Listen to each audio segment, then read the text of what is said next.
कैसे हैं मेरे दोस्तों, एक बार फिर से आप सबका हम स्वागत करते हैं आपके अपने YouTube चैनल ज्ञान विद सचिन में। तो दोस्तों, आज के इस कंप्लीट वीडियो में हम बात करेंगे polytechnic 5th semester mechanical engineering अर्थात BTUP 5th semester mechanical engineering के ऑटोमोबाइल इंजीनियरिंग के कंप्लीट सिलेबस वन शॉट के बारे में। तो हम वन शॉट रिवीजन कराने वाले हैं ऑटोमोबाइल इंजीनियरिंग का। अब वन शॉट जो रिवीजन कराएंगे मेरे प्यारे साथियों, वो किन क्वेश्चंस का कराएंगे। देखो, सिलेबस पढ़ने जाओगे तो सिलेबस बहुत बड़ा है, ठीक है, और उसको समझना भी आप सभी के लिए लेंदी है। लेकिन हम आप सभी को उन्हीं क्वेश्चंस को कराने वाले हैं जो एग्जाम के पॉइंट ऑफ व्यू से इंपॉर्टेंट है। और वो एग्जाम कौन सा? 2025 का, क्योंकि हर साल का अलग अलग क्वेश्चन होता है। तो चलिए बिना देरी के अपनी इस वीडियो की शुरुआत करते हैं। अगर आप सभी ने अपने एप्लीकेशन को नहीं डाउनलोड किया है तो डाउनलोड कर लो। क्यों कह रहा हूं भैया? क्योंकि PYQ पेपर, वीडियो लेक्चर्स और महत्वपूर्ण प्रश्न के नोट्स इंपॉर्टेंट है कि इंपॉर्टेंट क्वेश्चन, ठीक है। अब इंपॉर्टेंट क्वेश्चन में अगर आपने टॉप 5 नहीं देखा है तो उसको देखो, अगर आपने टॉप 15 नहीं देखा है तो उसको देखो, और चैप्टर वाइज नहीं देखा है तो इसको देखो। पहले इसको तैयार करो, फिर इसको तैयार करो और इसको तैयार करो, ठीक है। तो ये आपका ओवरऑल जरूरी है कि इसे आप जरूर तैयार करें। तो चलिए फिलहाल मूव करते हैं अपने सिलेबस के ऊपर। तो चलिए भैया, हम शुरुआत करेंगे बैटरी से, ठीक है। अगर आप सभी ये कह रहे होंगे कि भैया सीधा आप कंप्लीट रिवीजन में बैटरी चैप्टर पे चले गए, नहीं भैया, हम चाह रहे हैं कि आपका एक बेहतर नंबर आए। नंबर जहां से बनेगा हम उन्हीं को बताएंगे, ज़्यादा दिमागी चीज़ों को नहीं पढ़ाएंगे और ज़्यादा टफ चीज़ों को नहीं पढ़ाएंगे। उन्हीं क्वेश्चंस को पढ़ाएंगे, उन्हीं टॉपिक को पढ़ाएंगे जो एग्जाम के पॉइंट ऑफ व्यू से इंपॉर्टेंट है। तो आपको इंपॉर्टेंट क्वेश्चन अगर आपने देखा हो तो अच्छी बात है, नहीं देखा है तो देखिए, क्योंकि एक इंपॉर्टेंट क्वेश्चन के एनालिसिस से आपके 10 से 15 नंबर इजीली इंक्रीज हो जाते हैं। तो ऐप पे जाइएगा और आराम से 99 इन्वेस्ट करके अपने कह सकते हैं कि नंबर को इंक्रीज करिए। मेरा पर्सनली मानना यही है, बाकी आपकी इच्छा है, मुझे नहीं पता है। बैटरी से आपके 10 प्लस का स्कोर अटैच होता है, 10 प्लस का स्कोर अटैच होता है। आप प्रीवियस ईयर पेपर को एनालिसिस कर लीजिए, PYQ पेपर भी एप्लीकेशन पे मैंने डाला है, ठीक है। तो आइए हम ज़्यादा देरी न करते हुए बैटरी को समझाते हैं आप लोगों को।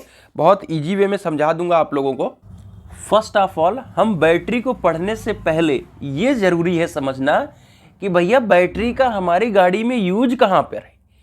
अगर हम ऑटोमोबाइल के अंदर बैटरी टॉपिक को पढ़ रहे हैं तो डेफिनेटली बैटरी का एक अच्छा खासा यूज है। तो पहले हम उसको समझाएंगे, फिर आपको लेड एसिड बैटरी के बारे में समझाएंगे।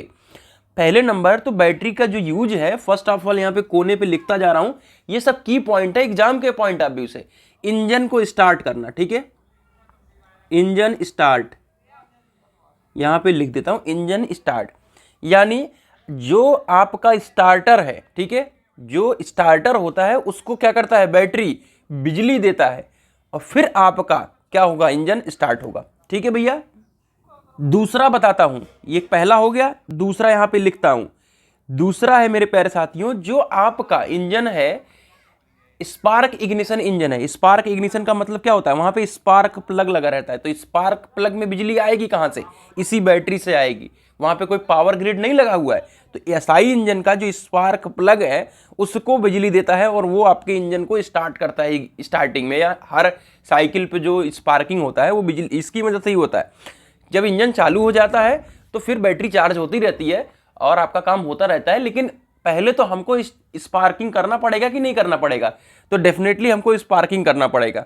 अब आपकी गाड़ी का लाइटिंग जो सिस्टम होता है वो भी बैटरी की मदद से चलता है। ऐसा नहीं है कि वहां पे कोई पावर ग्रिड लगा है। तो आपकी जो हेडलाइट है, पीछे की जो लाइट है और इंडिकेटर्स वगैरह, वो भी बैटरी की मदद से ही सारी चीजें रन करती हैं।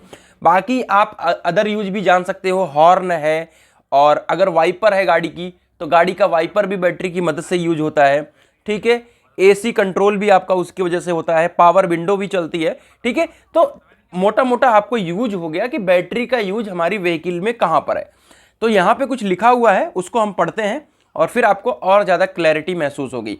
तो जो बैटरी है एक ऐसी टेक्निक है जो विद्युत ऊर्जा को रासायनिक ऊर्जा के रूप में स्टोर करके रखती है, यानी केमिकल फॉर्म में हमारा स्टोर है और वो आपका क्या कर रहा है? विद्युत सप्लाई को कंप्लीट कर रहा है। तो बैटरी वाहन का एक सर्वाधिक महत्वपूर्ण अंग है डेफिनेटली, मतलब कंपलसरी है। ऐसा नहीं है कि मतलब बिना बैटरी के भी कुछ हो रहा है। बैटरी जो है एक इंपॉर्टेंट पार्ट है और हम विद्युत ऊर्जा का स्रोत भी इसे कहेंगे, ठीक है। तो जितनी भी विद्युत संबंधी आवश्यकता है वो बैटरी के द्वारा ही पूर्ण की जाएंगी। खैर, ये आपको एक ओवरव्यू था। अब हम बात करते हैं लेड एसिड बैटरी के बारे में। जैसा कि ये डायग्राम लिखा हुआ है और कई सारी चीजें लिखी हुई हैं, लेकिन हम आपको एक एक चीज समझाएंगे, आपको डेफिनेटली चीजें समझ में आ जाएंगी। आपके पास कोई बैटरी होगी, ठीक है, उसमें दो तरीके के टर्मिनल होते हैं। एक पॉजिटिव टर्मिनल यानी जिसे आप प्लस कहेंगे, और एक नेगेटिव टर्मिनल जहां पर आप इसे नेगेटिव माइनस कहेंगे, ठीक है भैया। इन दोनों टर्मिनल के बीच में सेपरेटर लगा होता है, ठीक है। ये आप सभी देख सकते हो सेपरेटर है। सेपरेटर का काम ही क्या है मेरे प्यारे साथियों, कि सेपरेट करना, ठीक है। किसको सेपरेट करना, जैसे आप सभी को पता है कि प्लेटों के बीच में इंसुलेटर डाला गया है, ठीक है।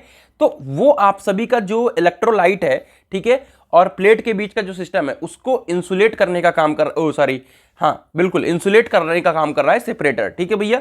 चलो, अब ये आपका नेगेटिव टर्मिनल, नेगेटिव प्लेट यहां पे दिख गई होगी और ये आपका पॉजिटिव प्लेट दिख गया होगा, ठीक है। ऊपर की तरफ मतलब प्लेट तो यहां पे लगी हुई है और ऊपर की तरफ क्या निकाल दिया गया है, टर्मिनल, ठीक है। तो यहां पे नेगेटिव टर्मिनल और यहां पे पॉजिटिव टर्मिनल, बीच में क्या भर दिया गया है, H2SO4 और H2O। ऐसा नहीं है कि पूरा पानी होता है, नहीं, आपका H2SO4 और पानी का मिश्रण होता है। H2SO4 लगभग 65% रखते हैं और 30% के आसपास, 35% के आसपास पानी रखते हैं। तो ये हो गया, और ये आपका पूरा बैटरी का कंस्ट्रक्शन है। मैंने कोशिश करी है डायग्राम बनाने की, मुझे ऐसा है कि आपको फीलिंग तो आ रही होगी कि किस तरीके से आपने बैटरी वगैरह देखा होगा।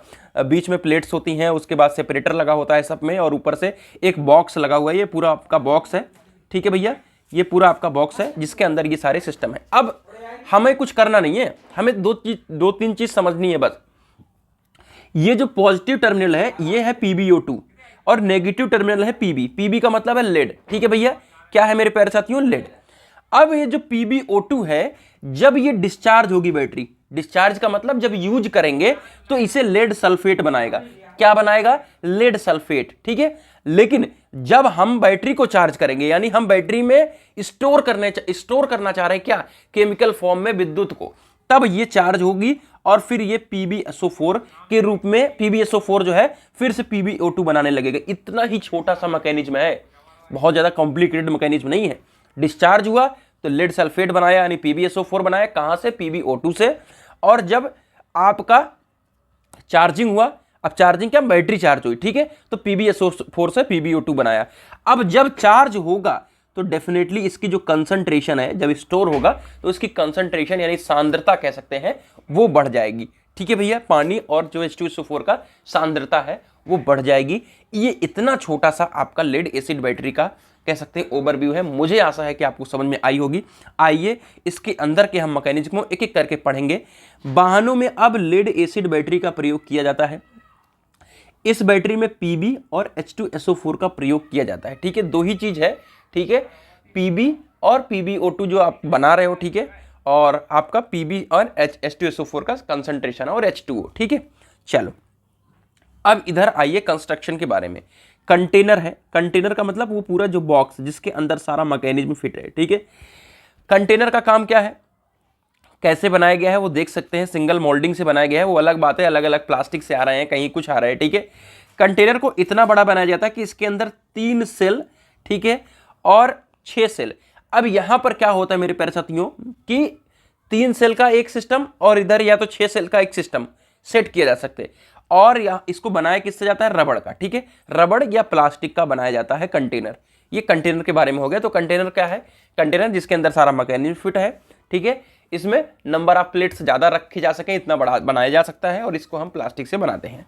अब आइए पॉजिटिव प्लेट के बारे में समझते हैं। तो पॉजिटिव प्लेट जो है वो एक जालीनुमा संरचना की बनी होती है, जैसा कि मैंने ऊपर अभी दिखाया भी है, यहाँ पे जाली टाइप का बना के, ठीक है।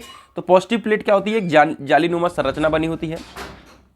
इसके अंदर क्या रहता है मेरे प्यारे साथियों, ग्रिड 90% लेड, यहाँ पे 10% आपका SB है। SB का मतलब मेरे प्यारे साथियों एंटी मनी, ठीक है, क्या, एंटी मनी, ठीक है, एंटी मनी।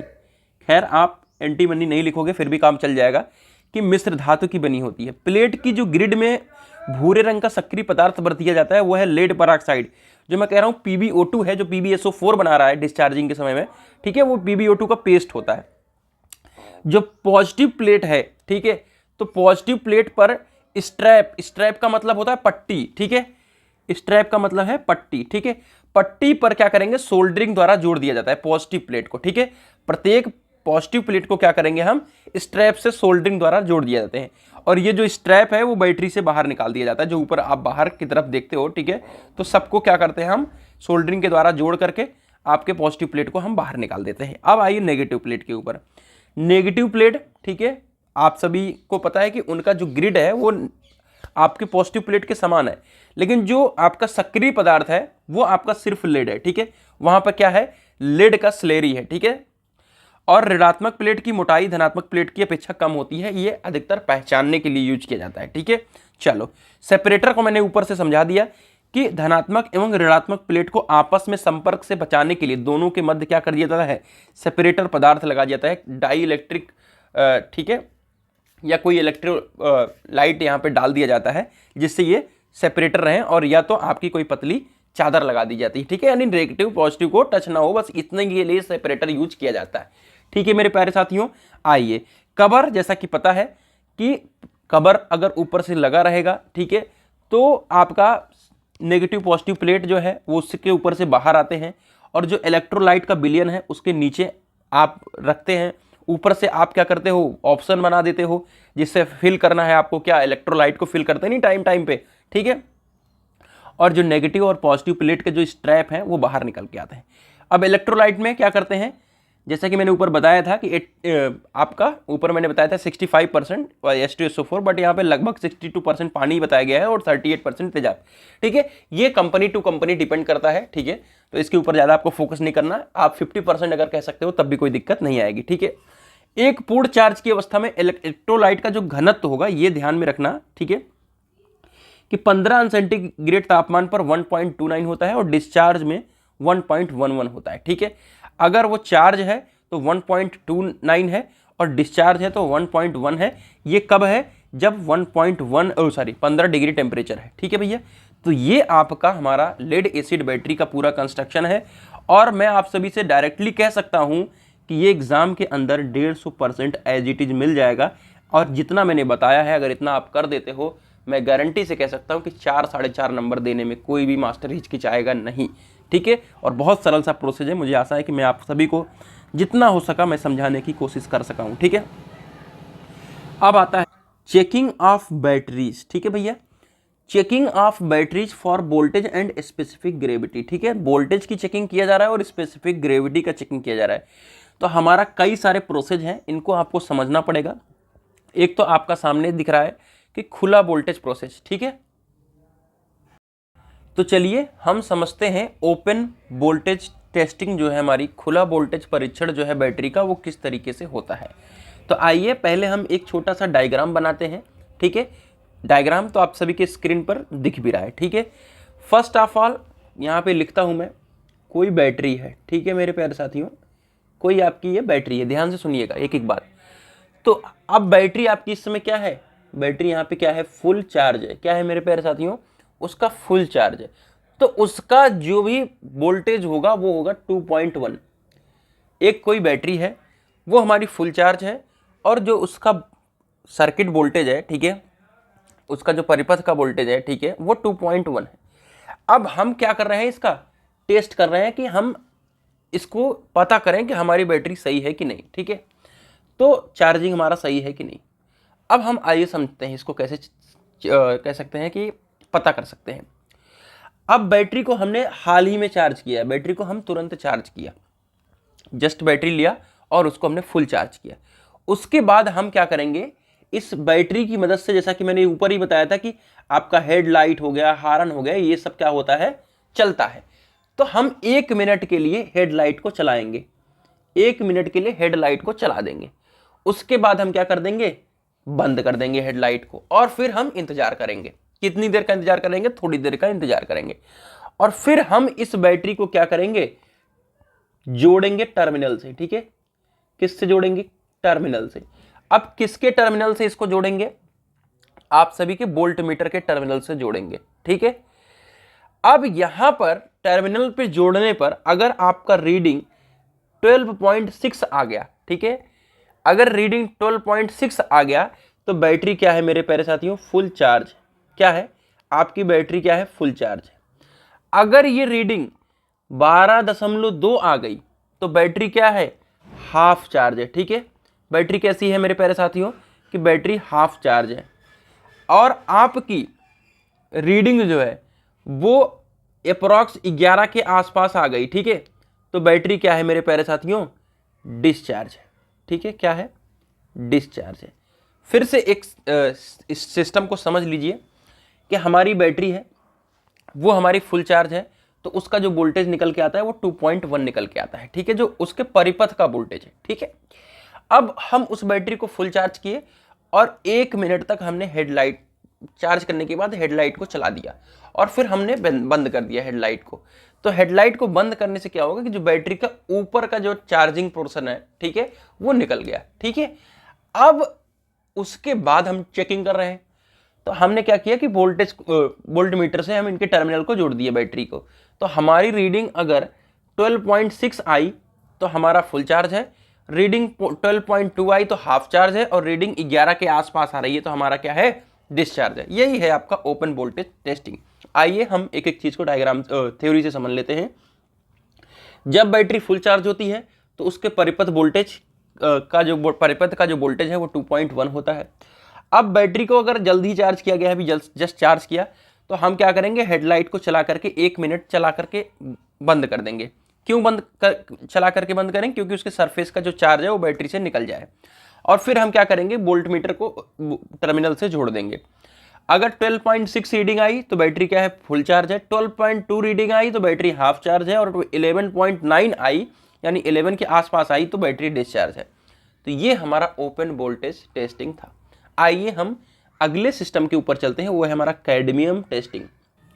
इस टेस्टिंग के अंदर क्या होता है मेरे प्यारे साथियों कि ये हमारी बैटरी है। ठीक है, बैटरी का हमने यूज किया नेगेटिव टर्मिनल। ठीक है, अब नेगेटिव टर्मिनल को यूज कर लिया, अब नेगेटिव टर्मिनल को आगे लेकर के आओ। ठीक है, यहाँ पे आपका रीडिंग हम ले रहे हैं वोल्ट मीटर की मदद से। ठीक है, अब समझो मेरी बात को, हो क्या रहा है। ठीक है, ये आपका एक कंटेनर है। ठीक है, इस कंटेनर के अंदर, ठीक है, हमने क्या किया कि एक लिया एबोनाइट। क्या लिया मेरे प्यारे साथियों, एबोनाइट। ये क्या है मेरे प्यारे साथियों, एबोनाइट।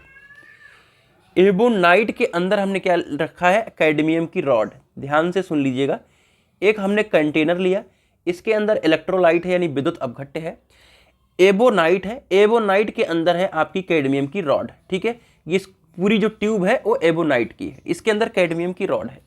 इसको हमने क्या किया, वोल्टमीटर की सहायता से नेगेटिव टर्मिनल को जोड़ दिया। ठीक है, तो जो रीडिंग आ रही है पॉजिटिव टर्मिनल पे, ठीक है, अगर 2.5 से कम है, ठीक है, 2.5 से कम है तो बैटरी क्या है, चार्ज।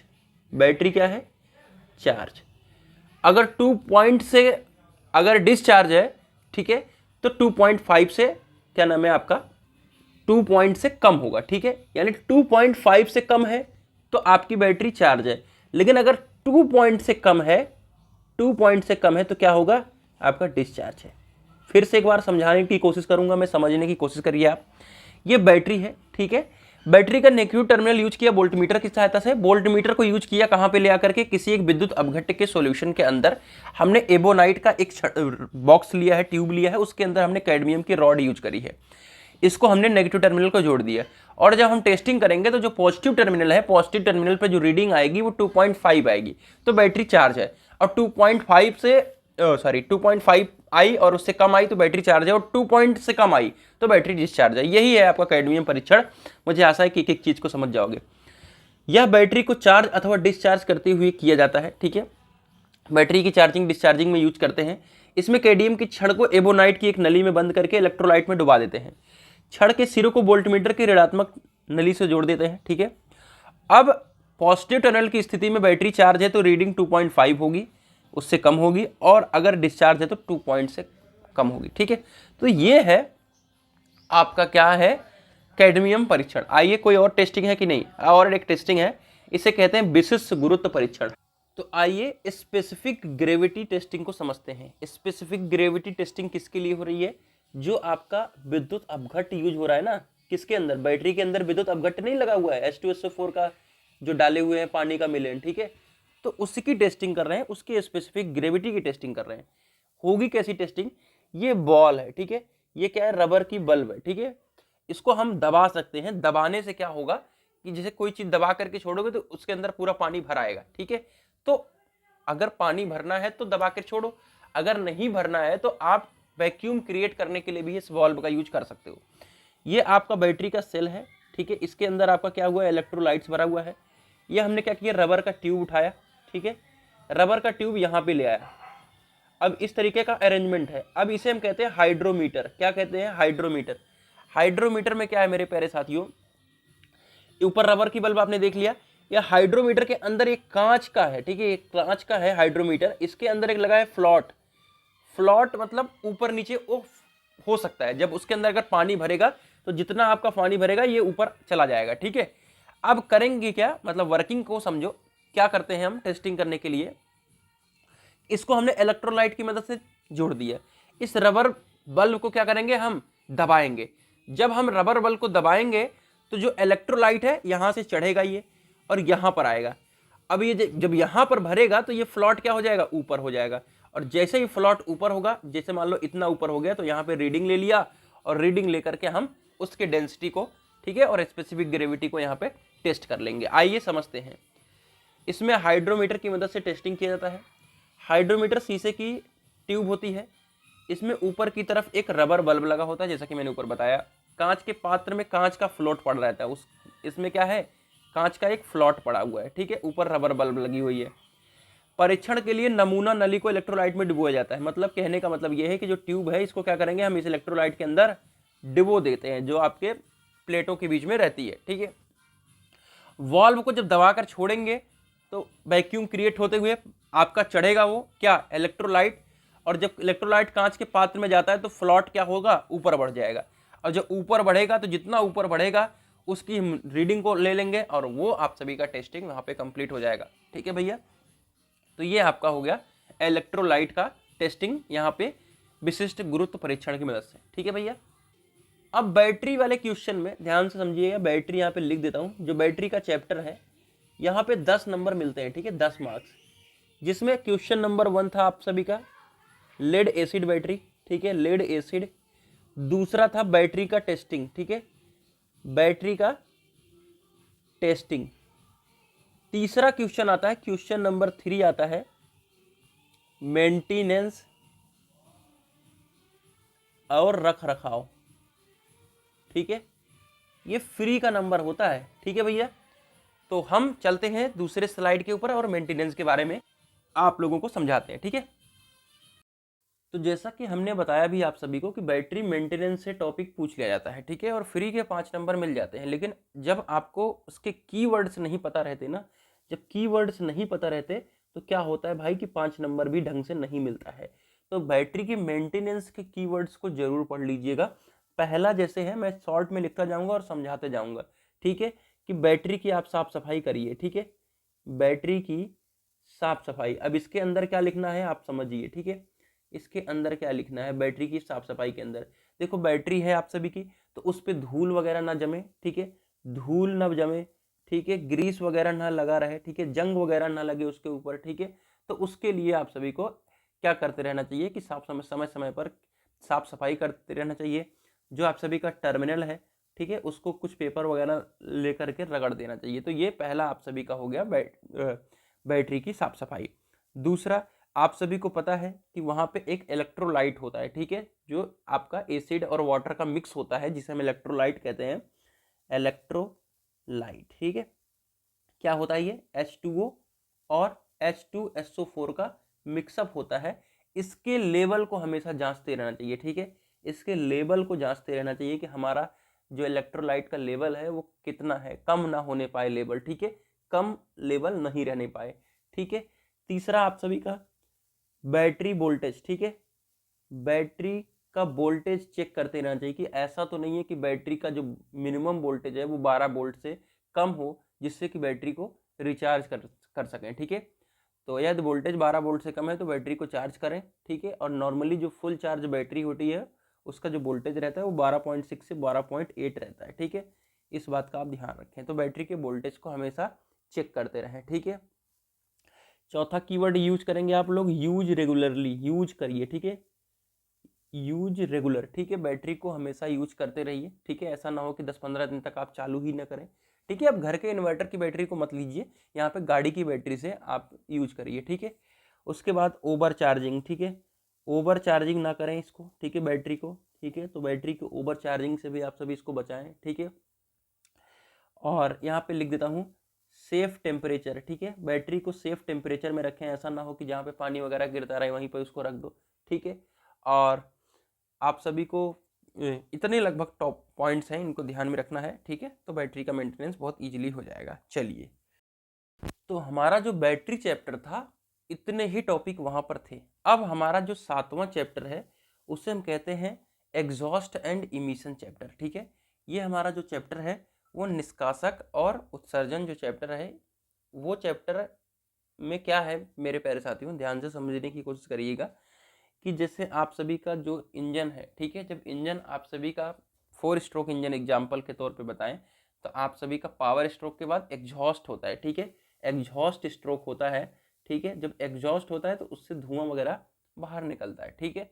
तो वो जो जहरीली कह सकते हैं कि गैस है, धुआं है, उसी चीज़ को कंट्रोल करना है जिससे हमारा इन्वायरमेंट जो है पोल्यूट ना हो। तो उसके लिए यूज होता है कैटलिक कन्वर्टर, ठीक है। तो कैटलिक कन्वर्टर क्या है उसको हम समझेंगे इस वीडियो के माध्यम से। और कैटलिक कन्वर्टर में क्या क्या होता है वो चीज़ भी समझेंगे। तो आइए हाइलाइटर को यूज करते हैं और एक एक चीज़ को हम समझते हैं, ठीक है।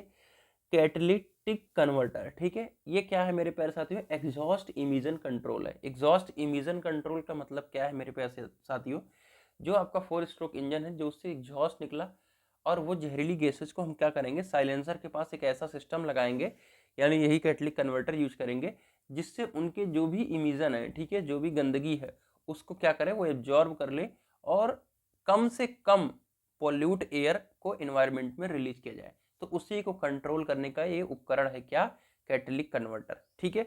जो क्या करता है, विषैली गैसों को कम कर देता है। कैटलिटिक कन्वर्टर जो है वो सिलेंडर के समान एक यूनिट होती है, ठीक है। सिलेंडर के समान यूनिट होती है जिसका साइज जो है लगभग का होता है साइलेंसर के बराबर होता है, क्योंकि इसको साइलेंसर के अंदर ही फिट करना है। तो इसका जो साइज होता है लगभग साइलेंसर के बराबर होता है। ये कहाँ पर लगाया जाता है, उत्सर्जन तंत्र में लगाया जाता है। उत्सर्जन तंत्र का मतलब वही साइलेंसर जहां से आप सभी का इमिशन या एग्जॉस्ट जो है कह सकते हैं निकल रहा है, ठीक है मेरे प्यारे साथियों। और यहाँ पे एक चीज और लिखा है, आमतौर पर इनका प्रयोग आईसी इंजन में होता है। ऑटोमोबाइल पढ़ रहे हो तो ऑटोमोबाइल का मतलब क्या है कि इंजन के अंदर प्रयोग किया जाता है, ठीक है। हम लोग आईसी इंजन एक चैप्टर सब्जेक्ट पढ़ते हैं, उसके अंदर ये चीज मेंशन है, ठीक है। तो 4 टाइप के मैंने इंपॉर्टेंट क्वेश्चन में बताया था कि 4 टाइप के कैटलिक कन्वर्टर्स होते हैं, जिसमें डीओसी है, एससीआर है, ठीक है। तो हमारे अंदर हमारे यहाँ सिलेबस में सिर्फ कैटलिक कन्वर्टर है और कैटलिक कन्वर्टर के साथ एससीआर है, सेलेक्टिव कैटलिक रिडक्शन मेथड, ठीक है। तो 2 चीज पढ़ेंगे, 10 नंबर फिक्स हो जाएगा। और नॉर्म्स स्टैंडर्ड्स वगैरह हैं उनको पढ़ लेंगे, आपका 2 यूनिट से करीबन 15 नंबर से 20 नंबर का काम बन जाएगा और फ्री में बन जाएगा 2 घंटे की पढ़ाई में। बाकी आपको हम आगे जो 3 यूनिट शुरुआत की बच रही है, यानी दूसरी, तीसरी, चौथी, पांचवी, ठीक है, इनको कवर कराएंगे। और उसके साथ साथ पहली यूनिट को मैंने कवर कराया है, उसके पहली यूनिट का जो 1 शॉट प्लेलिस्ट बना कर दिया है उसको देख लीजिएगा। उतने ही क्वेश्चंस पढ़ने हैं जितना मैंने पहली यूनिट में कराया है, ज़्यादा हाई मारी नहीं करनी है, ठीक है। जो जो बता रहा हूँ उनको करते चलो। पहले आप 30-35 नंबर यहाँ पे इकट्ठा कर लो, उसके बाद जो आपके पास टाइम बचता है उसमें करिएगा, ठीक है। तो कैटलिक कन्वर्टर को लगाया कहाँ जाता है, एग्जॉस्ट मैनीफोल्ड।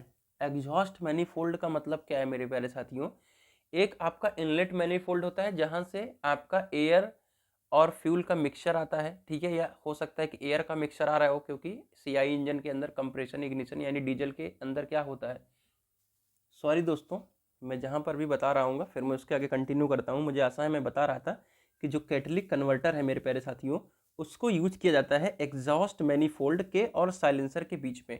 जैसे इनलेट मैनीफोल्ड होता है जहाँ पे हमारा एयर फ्यूल का मिक्सचर आता है, उसके बाद जो भी हमारी जो गैसेज हैं आफ्टर पावर स्ट्रोक जो भी एग्जॉस्ट निकलता है, तो इसी तरीके से एग्जॉस्ट मैनीफोल्ड होता है, ठीक है।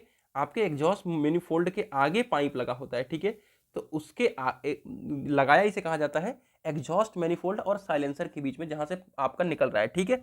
और ये जो कैटलिक कन्वर्टर है, ठीक है, इसके अंदर क्या होता है, ये की पॉइंट्स है जिसको मैं हाईलाइट कर रहा हूं, ये हनीकॉम्ब स्ट्रक्चर होता है, ठीक है। कैटलिक कन्वर्टर के अंदर क्या होता है, हनीकॉम्ब स्ट्रक्चर, मतलब इस तरीके का स्ट्रक्चर होता है, ठीक है। तो ये हनीकॉम्ब स्ट्रक्चर है, और जो सिरेमिक धातु का बना होता है, ये भी आपका की पॉइंट है, ठीक है, जो कि सिरेमिक धातु का बना होता है।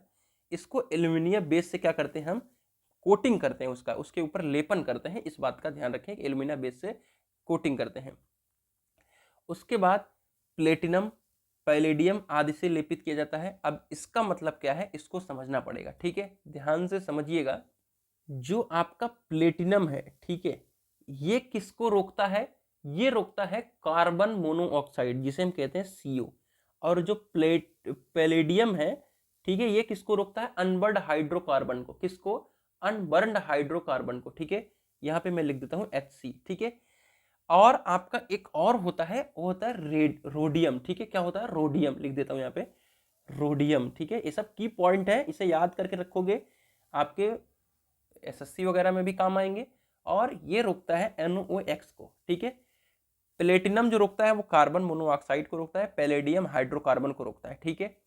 ये दूसरी बार लेप उत्प्रेरक की तरह कार्य करता है। उत्प्रेरक का मतलब क्या होता है कि रिएक्शन को बढ़ा देना। उत्प्रेरक जो कैटलिक कन्वर्टर है, ठीक है, उसका काम क्या है, रिएक्शन को बढ़ावा देना, ठीक है।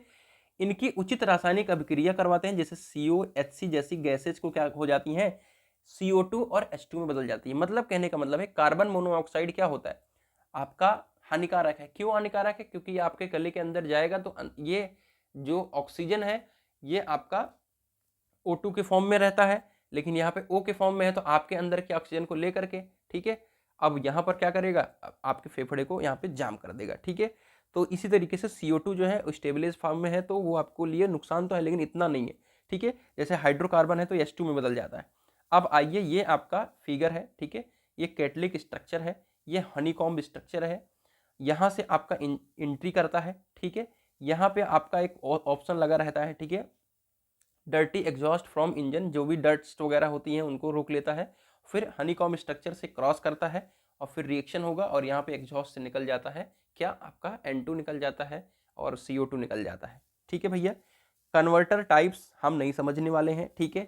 अब हम सीधा समझेंगे आपका क्या, सेलेक्टिव कैटलिक रिडक्शन। कैटलिक कन्वर्टर आएगा, उसको पूरा लिख दीजिएगा।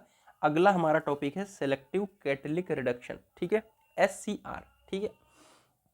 SCR का काम करना क्या है, जैसा कि मैंने ऊपर बताया था, रोडियम, ठीक है, रोडियम ये क्या करता है, NOx का, ठीक है, NOx का क्या करता है मेरे प्यारे साथियों, NOx का क्या करता है, रिडक्शन करता है, ठीक है।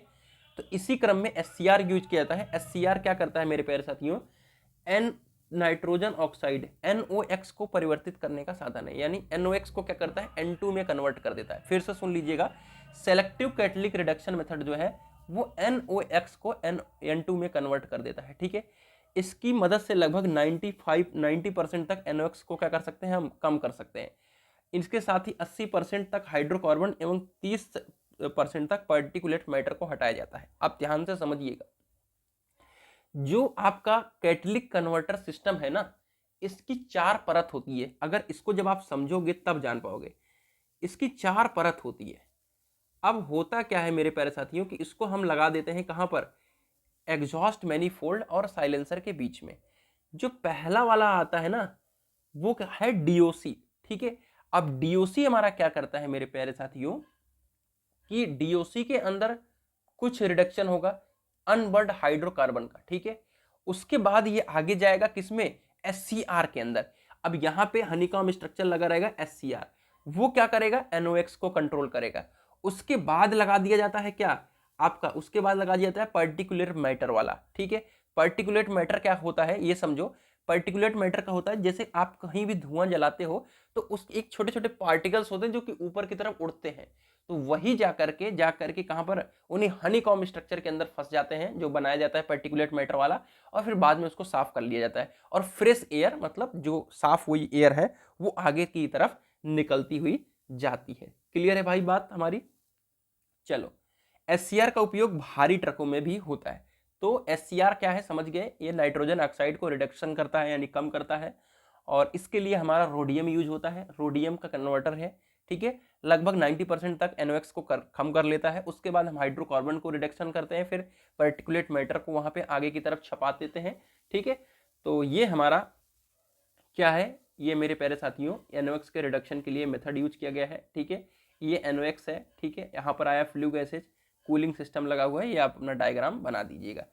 इसमें जो हमारा होता है क्या रिएक्शन, वो आप सभी की स्क्रीन पर दिख रहा है, ठीक है। तो आपको यहाँ पे याद करना पड़ेगा, ठीक है, और इसको आप अच्छी तरीके से याद कर लीजिएगा। अब आता है मेथड ऑफ इमिशन कंट्रोल, ठीक है। ये भी इंपॉर्टेंट है, यानी इमिशन को कंट्रोल किस तरीके से हम कर सकते हैं। इमिशन कंट्रोल का मतलब ये है कि जो एग्जॉस्ट गैसेज निकल रही हैं उनको कम करने के लिए हम किस तरीके से यूज कर सकते हैं। तो देखो होता क्या है मेरे प्यारे साथियों कि कार हो, बस हो, मोटरसाइकिल हो, सबके अंदर होता है हाइड्रोकार्बन, ठीक है, और कार्बन मोनोऑक्साइड, ठीक है, और NOx। जैसा कि मैंने आप सभी को ऊपर भी अभी बताया, ठीक है, कि जो कार्बन मोनोऑक्साइड है अर्थात CO है, इसको कौन रिडक्ट करता है, इसको हमारा रिडक्शन करता है प्लेटिनम। कौन करता है, प्लेटिनम, ठीक है। और यहां पे हाइड्रोकार्बन है, ठीक है, इसका रिडक्शन कौन करता है, पैलेडियम, पैलेडियम। और यहां पे है आपका NOx, इसको रिडक्शन कौन करता है, रोडियम, ठीक है। और पर्टिकुलेट मैटर देखो 4 तरीके से थे, hydrocarbon, carbon monoxide, nitrogen oxide, ठीक है, और आपका पर्टिकुलेट मैटर। तो 4 तरीके का सिस्टम लगाया जाता है उसके अंदर, किसके अंदर, कैटलिक कन्वर्टर के अंदर। जो SCR था वो एक टाइप था, इसी तरीके से DOC एक टाइप होता है। चारों चीज एक जगह एडजस्ट होती है और चारों चीज को कम करते हुए फ्रेश एयर को आगे निकाला जाता है। ये सभी वायुमंडल के लिए क्या है, नुकसानदायक है, तो इनका नियंत्रण बहुत जरूरी है, ठीक है। अब इसको कम कैसे कर सकते हैं, एक एक चीज समझो। अगर हम कंप्रेशन रेशियो को कम कर दें, ठीक है, तो क्या होगा कि ईंधन की खपत कम होगी, ठीक है, और CO का उत्सर्जन कम होगा। दूसरा आइए, जो कंबस्टन चैम्बर है जहां पे आपका फ्यूल जल रहा है, ठीक है, तो जो आयतन के लिए सरफेस एरिया है अगर उसको कम कर दोगे तो हाइड्रोकार्बन का उत्सर्जन कम होगा। हाइड्रोकार्बन अनबर्न्ड होते हैं, ठीक है, वो ज्यादा नुकसानदायक है। तो एरिया कम होगा तो सभी हाइड्रोकार्बन प्रॉपरली वहां पे क्या नाम है, सब कुछ प्रॉपर इग्निशन होगा और जलेगा, तो हाइड्रोकार्बन और अनबर्न्ड हाइड्रोकार्बन कम निकलेंगे। क्रंच एरिया, ठीक है, क्रंच एरिया को कम करने से क्या होता है, HC तथा CO का उत्सर्जन कम हो जाता है। तो आप लोग कहेंगे कि भैया क्रंच एरिया क्या है, तो क्रंच एरिया एक ऐसा सिस्टम बनाया जाता है जो खुद की एनर्जी को एब्जॉर्ब करता है, ठीक है। तो उसको कम कर देंगे जिससे कम से कम एनर्जी को लेगा और कम से कम HC और CO का उत्सर्जन करेगा। तो इसके बारे में इतना ही जानिए कि ये खुद की एनर्जी को एब्जॉर्ब करता है। ये एक्चुअल में जहां पे टक्कर वगैरह लगती है उस चीज को सेव करने के लिए होता है। आइए अगला है क्रैंक केस वेंटिलेशन। तो क्रैंक केस वेंटिलेशन होता क्या है, पहले इसको समझो, ठीक है। अगर आप देखोगे 4 स्ट्रोक सिलेंडर, आपका डीजल इंजन हो या आपका पेट्रोल इंजन हो, तो जब आपका ब्लो गैस जो समझ रहे हो ना, इसको समझ लोगे तो काम बन जाएगा। जब आपका एग्जॉस्ट मतलब इनलेट होता है, ठीक है, तो इनलेट होने के बाद आपका कंप्रेशन होता है और कंप्रेशन के बाद स्पार्किंग या इंजेक्शन होता है जहां पे जलता है। लेकिन होता क्या है कि कुछ जो ये आपका फ्यूल है ये पार करते हुए सिलेंडर के नीचे पहुंच जाते हैं, जहां पे पिस्टन दबा रहा है उसको, ठीक है, उसके नीचे पहुंच जाती हैं केस के अंदर, ठीक है। और जब केस के अंदर पहुंच जाती हैं तो उससे क्या होता है कि ब्लो, उसे ही तो हम कहते हैं ब्लो गैसेस, ठीक है। तो इसके अंदर होता है अनबर्न्ड फ्यूल जैसे कि कार्बन मोनोऑक्साइड, HC, ये सब होता है। तो अगर इसको न निकाला जाए, ठीक है, जो ये ब्लो बाई गैसेज हैं जो कि आपकी जहां पे कंप्रेस होना है वहां पे कंप्रेस ना हो करके वो नीचे चली गई, कहां पर, क्रैंक के केस के आसपास, ठीक है, यानी वो रिंग से होते हुए मतलब बगल का जो लगा हुआ है सिस्टम उससे सरकते हुए चली गई नीचे, ठीक है। तो इसको अगर ना निकालें तो ये हवा के मिक्सचर के साथ जलने लगते हैं, ठीक है। तो इसी चीज को क्या करना है, हमें निकालना है, और इसी चीज को निकालने को हम क्या कहते हैं, क्रैंक केस वेंटिलेशन। तो यहाँ पे क्रैंक केस वेंटिलेशन करने से क्या होता है कि आपके इमिशन पे कंट्रोल होता है, ठीक है। कूलिंग सिस्टम के चेंज में अगर इंजन के अधिक तापमान के कारण हाइड्रोकार्बन या कार्बन मोनोऑक्साइड का उत्सर्जन ज़्यादा हो रहा है, ठीक है, कम हो जाता है, ठीक है, परंतु एक निश्चित सीमा के बाद NOx का उत्सर्जन बढ़ने लगता है। तो दोनों को उत्सर्जन कम करने के लिए कूलिंग सिस्टम बनाया जाता है। तो कूलिंग सिस्टम को अगर हम चेंज करते हैं, जैसे क्या होता है, HC और CO का उत्सर्जन तो कम कर लिए, लेकिन NOx क्या हो रहा है, ज़्यादा हो रहा है। तो इसी चीज़ को करने के लिए हम कूलिंग सिस्टम यूज कर रहे हैं। तो चेंज इन कूलिंग सिस्टम आप यूज करेंगे। अगर इफिशियंसी को ज़्यादा बढ़ाने की कोशिश कर रहे हैं, ठीक है, तो क्या होगा कि उस केस में भी इमिजन ज़्यादा होगा, ठीक है। तो हवा के प्रतिरोध को कम करने से दक्षता बढ़ती है। अगला है हाइब्रिड व्हीकल। हाइब्रिड व्हीकल का मतलब क्या है, यही अपना जो नॉर्मल यूज कर रहे हैं सोलर वाली गाड़ियां या बैटरी वाली बिजली वाली, तो इनसे तो बिल्कुल भी इमिजन नहीं होगा। तो ये आपका इंपॉर्टेंट टर्म था। अब इमिजन नॉर्म्स आता है, ठीक है, इमिजन नॉर्म्स स्टैंडर्ड है, ठीक है। तो अब हुआ क्या है कि ये कुछ नए नए स्टैंडर्ड्स हैं एरिया के अकॉर्डिंग, ठीक है, और डीजल के अकॉर्डिंग, ठीक है। तो इन्हें आपको याद करना पड़ेगा, चाहे वो भारत स्टेज 4 हो, चाहे वो भारत स्टेज 6 हो, ठीक है। किस साल में क्या परसेंटेज है, ठीक है, उस चीज़ को याद करना पड़ेगा। और भारत नॉर्म स्टैंडर्ड किस लिए बनाया गया है कि ये इमिशन को कंट्रोल करने के लिए एक मानक निर्धारित किया गया है, चाहे वो क्रैंक केस वेंटिलेशन हो, चाहे वो क्रैंक केस हाइड्रोकार्बन हो, ठीक है। तो इसके लिए आपको एक मानक बताया गया है जिसको आपको याद करना पड़ेगा। तो आपकी स्क्रीन पर दिखा दिया हूं, आप इसे याद कर लीजिएगा और लिख दीजिएगा। तो हमने 2 यूनिट कवर कराए हैं इस वीडियो में, और 2 यूनिट से आपको लगभग 15 से 20 मार्क्स फिक्स हो जाएंगे। और मुझे लग रहा है 1 घंटे के अंदर अगर 20 नंबर फिक्स हो जाए तो बहुत आसान होगा। तो कैसी रही वीडियो कमेंट करके बताइए। मिलते हैं एक नई वीडियो के साथ, तब तक के लिए bye bye, ta-ta, take care, love you all.